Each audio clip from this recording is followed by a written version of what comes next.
최신 경제 동향에서 우리 사회 문제까지 분석하는 경제 트렌드 따라잡기. 한반도 국제 정세와 사회적 현안, 그리고 우리 이웃들의 소소한 이야기를 허심탄회하게 들어보는 단박 인터뷰까지. 함께하는 세상, 오늘은 좀 더 다른 시선으로 세상을 바라봅니다.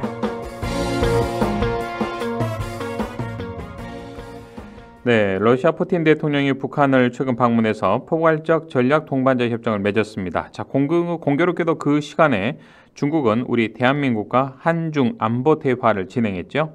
자, 오늘 경제 트렌드 따라잡기 코너에서는 뜨거운 외교전이 진행되고 있는 한반도 상황 한번 짚어보죠. 최유한 시사평론가 연결돼 있습니다. 평론가님 안녕하십니까?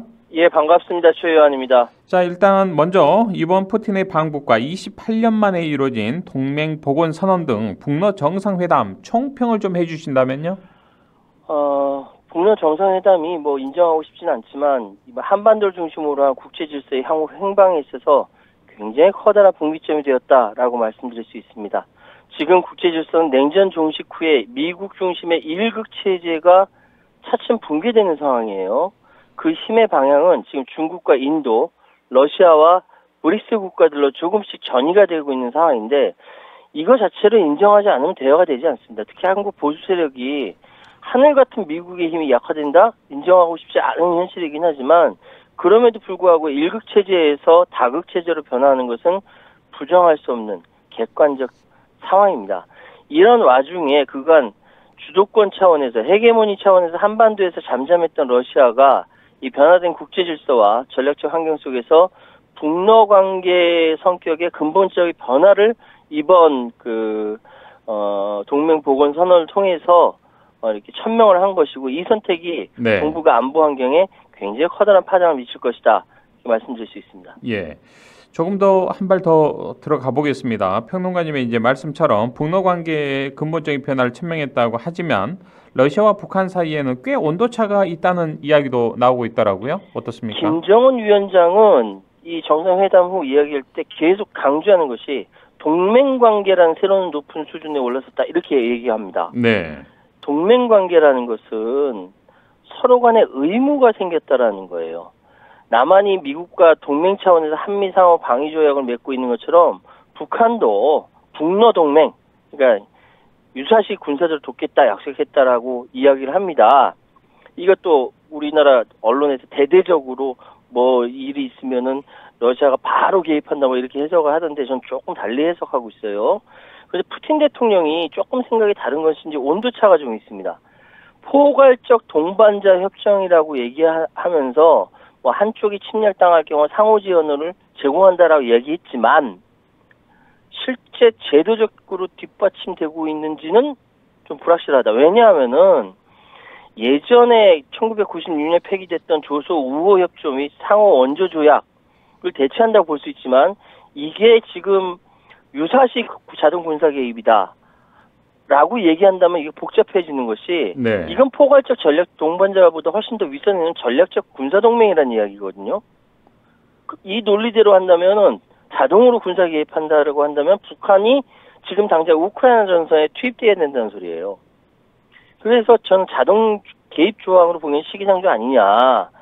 김정은 국무위원장은 수차례 강력한 동맹을 강조했지만 푸틴 대통령은 동맹이란 말을 한 번도 하지 않았어요.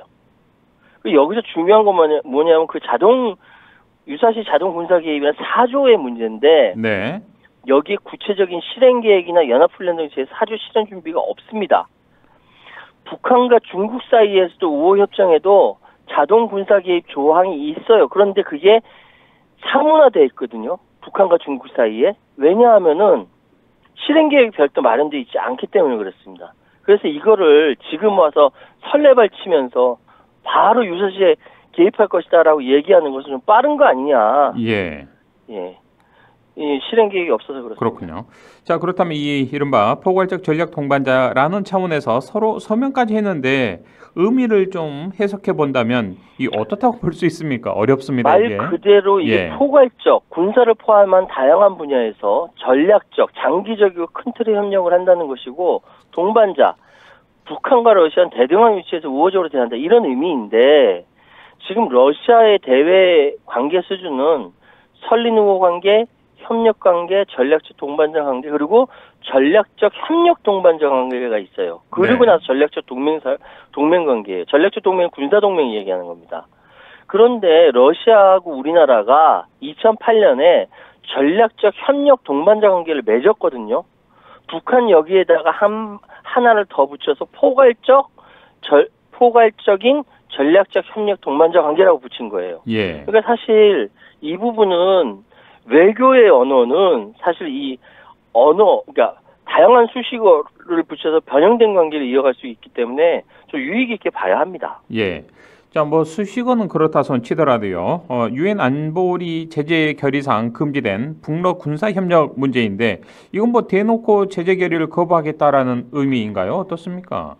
이 푸틴이 이번 방북할 때 러시아판 롤스로이스라고 불리는 예. 아우루스라는 자동차를 선물했습니다. 이게 굉장히 최고급 차량 외국 정세 의전용 차량이고 예. 뭐 가격도 11억 원이나 한다라고. 지금 저희 유튜브 화면에 사진이 지금 나오고 있습니다. 김정은 예. 위원장이 운전을 하고 있고 푸틴 러시아 대통령 옆에 자리에 타고 있네요. 이게요. 예. 이 굉장히 뭐 방산 능력도 있지만 이 자동차 선물 자체가 대북 제재 위반입니다. 예. 2017년 12월에 채택한 안보리 대북 제재 결의 2397호의 위반이에요. 근데 이 영상 방금 지금 우리 청취자 여러분도 영상을 통해서 보고 계시지만 네. 푸틴 대통령과 정상회담 마치고 아우루스에 푸틴 대통령이 먼저 운전하고 김 위원장을 옆에 태운 채 금수산 영빈관 인근 돌고요. 그리고 산책 마치고 나서 이번에는 김정은 위원장이 옆에 푸틴 대통령을 그렇군요. 앉히고 예. 도는 거예요. 이게 뭐냐면은 예. 나 지금 대북 제재 어겼다 어쩔래? 이런 거와 똑같은 겁니다. 예. 대놓고 이야기하는 거예요. 이걸 그렇다고 해서 뭐 어떻게 제재할 수도 있는 방법이 뾰족한 방법도 없지 않습니까? 없죠. 예. 그리고 푸틴 대통령이 이번에 직접 그 북한의 노동신문에 기고한 글이 있습니다. 중요한 건 뭐냐면 여기 제목은 뭐 러시아와 조선민주주의인민공화국 연대를 이어가는 친성과 협조의 전통이라고 돼 있는데 여기 핵심 뭐냐면은 우리는 서방의 통제를 받지 않는 무역 및 호상 서로 상호 예. 결제 체계를 발전시킨다라고 돼 있어요. 달러나 뭐 이런 걸로 결제하지 않고 이제 서방에서 개입하지 않는 상황에서 서로 결제해서 무역하겠다는 이야기입니다. 그러니까 자동차 선물, 서방 통제받지 않는 결제 체제 이거 우리끼리 뭉치자 이런 이야기 같거든요. 그러니까요. 자, 여기서 또 궁금한 게요. 러시아는 현재 우크라이나와 전쟁을 지금 하고 있지 않습니까? 예. 자, 그런데 최고 지도자인 푸틴 대통령이 지구의 반대편으로 이제 모스크바를 떠났습니다. 선뜻 이어가지 않는데 자리를 좀 비우기가 쉽지 않은 이런 좀 여러 가지 여건인데 북한이 절실히 자기의 편이 되길 원해서일까요? 어떻습니까? 이게 이런 질문들이 많이 있는데요. 이게 예. 하나의 프레임이 씌워져 있습니다. 지금 러시아, 우크라이나 전황이 급한데 푸틴은 한가하냐? 라는 거죠. 예. 그런데 솔직히 지금 우크라이나 전황에 대해서 서방 언론도 제대로 보도를 안 합니다. 예. 그 탓에 우리나라 언론은 감도 못 잡아요. 지금 우크라이나 전황은 러시아 절대 우위로 러시아가 우세 승을 거두고 있습니다. 우크라이나 영토의 18%를 잡아먹었어요. 이 상황은 11월 달에는 미국 대선에서 바이든한테 절대적으로 불리하게 될 텐데 이 상태도 그대로 그칠 가능성이 큽니다. 현재 1000km에 달하는 전선이 2022년 가을 이후 거의 변하지 않았어요. 이게 열전도, 종전도, 휴전도 아닌 것이 그대로 머문다면 지금 현재 한반도 상황보다 더 안 좋다라는 거거든요. 그런데 이런 상황인데 얼마 전까지만 해도 서방 언론들이 푸틴의 건강이었더니 러시아 망할 것 같더니 막 그렇죠. 이런 얘기 예. 막 했었지 않습니까? 예. 그러니까 그 서방 언론의 애완견처럼 받아쓰기 했던 한국 언론들 어리둥절해하고 있지 않습니까? 왜 러시아 안 망하지? 푸틴이 전쟁 중에도 이렇게 자신감을 갖고 지구 반대편에 날아온 것은 러시아의 현재 양호한 경제 상황 덕택입니다. 아, 그렇군요. 우리가 좀 알기로는 러시아 경제 상황이 그리 썩 좋지는 않다라고 알고 있었는데 우리가 뭐 잘못 알고 있는 겁니까? 어떻습니까? 예, 잘못 알고 계신 겁니다. 예. 한국 언론들이 잘못 쓰고 있는 거예요. 제가 지금부터 말씀드리는 거는 주 러시아 대사관 경제과의 공식 자료입니다. 러시아 경제 지금 엄청난 상황을 맞고 있어요. 올 1월 러시아 GDP 성장률이 4.6%고요. 2월은 7.7%라고 합니다. 1, 2월 누적 성장률 6%래요. 뭐 2월 성장률이 7.7%니까 뭐 윤일이 하루 추가된 결과라고 하는데 이걸 감안해서라도 뭐 계절 조정 결과 성장하면 0.2%에 그쳤다고 뭐 굳이 깎아내리지만 그래도 4.8%예요. 이게 주 러시아 대사관 경제과 공식자로 이렇게 나와 있고요. 예. 국제통화기금 IMF에서는 러시아 경제가 지난해 3% 성장했다. 올해도 2.6% 성장할 것이다. 이거 미국 포함한 주요 7개국 G7 국가 GDP 성장을 앞서는 기록이라고 얘기합니다. 예. 자, 평론가님, 그렇다면 러시아가 이렇게 경제적으로 굉장히 또 성장한 것이 가장 근본적인 원인, 원동력 어디 있을까요?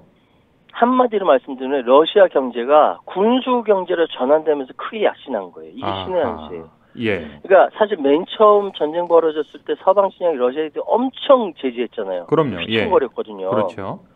그런데 그때 러시아의 풍부한 원유와 가스를 3분의 1 가격으로 중국과 인도가 소화해줬어요. 거기서 숨통이 트인 러시아가 이후에 푸틴이 판단했을 때 이 상태는 안 된다 해서 국가 주도로 은행 시스템 강화하고 전시 경제로 전환을 해버린 겁니다. 그러니까 군수산업이 질주하면서 오히려 전쟁으로 인해서 GDP가 반등하는 아주 역설적인 상황이 만들어진 거예요. 그 여유를 가지고 지금 경제가 엄청나게 성공을 거두고 있는 것이고 극동지역인 사하공화국 그리고 북한, 베트남, 푸틴이 여유 있게 방문한 이유가 여기 있는 겁니다. 예. 자, 다른 측면에서 본다면요. 중국의 입장을 보면 러시아의 북한에 대한 접근에 굉장히 좀 썩 기분 좋지만은 않을 것 같은데 흔히들 이야기하는 북중러 이른바 신냉전 시대가 도래했다라고 한다면 이해하기 어려운 반응 아니겠습니까? 북중러 신냉전이라는 것은 하나의 바라는 프레임일 뿐이지 그렇게 되기 신냉전이 힘들다라는 되기를 거예요. 바라는. 예.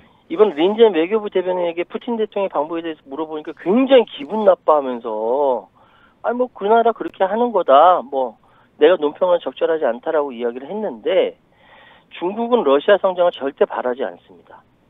북중러 신냉전 여기저기서 부채질하고 있죠. 그런데 제가 여기에서 중국 관련돼서 여러 번 말씀드렸습니다만 샌프란시스코 작년에 있었던 미중 정상회담을 통해서 국제질서 이미 정리해놨어요. 룰도 없이 미국과 중국이 치고받고 싸우는 관계, 둘이 껴안고 등을 할퀴는 관계에서 이제는 어느 정도 룰을 만들어서 복싱 룰 정도 만들어서 반칙 없이 싸우는 관계로 발전한 거고 지금 남아있는 변수가 반도체와 대만 갈등 정도 남아있어요. 이거는 네. 11월 미국 대선이 다른 모습으로 정리될 겁니다. 중국은 러시아 성장 절대 원하지 않고 동시에 한국과 미국이라는 떡을 놓고 싶지 않아요. 이 북중러 신냉전으로 가게 되면 누구보다 손해본다는 것은 중국 자신이라는 걸 너무너무 잘 알고 있어요. 그래서 북중러 신냉전이 이루어지기에는 아직 어려운 조건들이 무지하게 많다라고 말씀드릴게요. 자, 끝으로 북러 정상회담 협정 그리고 앞으로 한반도 정세에 어떤 좀 변화를 가져올 것으로 예상해 볼 수 있을까요? 이게 이게 동맹이 되든 전략적 호혜 관계든 이게 힘의 논리가 뒷받침되는 겁니다. 러시아가 북한을 아무리 예뻐라 하더라도 우크라이나 전쟁 이후에 국가 비즈니스에 조선 대 대한민국, 조선민주주의 인민공화국 대 대한민국의 구조라고 하면 누구를 택하겠냐? 어느 나라가 자기 나라 경제에 더 큰 도움을 줄 수 있을까? 당연히 대한민국이죠. 북한과 대한민국은 비대칭 전력인 핵만 빼놓고는 비교할 범주조차 없습니다. 그럼 왜 현재 러시아가 북한과 관계 설정을 더 높여서 협정까지 갔을까? 추정컨대 동북아시아 정세에 지금 엄청나게 영향 미치고 있는 미국이 그 힘이 분산되면서 그 영향력 놓치지 않는 중국, 신흥강국으로 떠오르는 일본, 썩어도 준식격이라는 일본, 신흥강국으로 떠오르는 인도, 이게 맞부딪힌 첨예한 지역이거든요. 여기 지금 한반도가 더군다나 중국과 대만 갈등은 미국과 중국의 대리적 갈등인 만큼 더 예민해져 있고 최근 오물풍선도 남북한 관계 역시 갈등을 증폭시키고 있는 상황에서 지난 2000년대 초반 러시아 같은 경우 겨우 이름 하나 걸어 놓을 정도로 핵심을 가지고 있었지만 우크라이나 전쟁의 압도적 우세, 서방의 분열, 미국 중심의 일극체제의 단계적 종식, 일본의 국력의 이제 단계적인 하향 이런 거 보니까 네. 이거 러시아가 볼 때 아니다. 이거 어느 정도 발을 걸쳐놔야 된다고 판단하고 있다라고 전 봅니다. 예, 알겠습니다. 러시아가 무작정 북한의 편만 들지는 않을 거예요. 예. 조만간에 대한민국에도 저는 추파를 던질 거라고 보고, 그럼 여기서 외교는 가치가 아니라 실리고 국익으로 가야 되는데, 그럼요. 예. 과연 윤석열 정부가 제대로 현재 방향성을 가지고 있는지 걱정이 됩니다. 예, 알겠습니다. 여기까지 듣죠. 고맙습니다. 예, 감사합니다. 지금까지 최회한 시사평론가였습니다.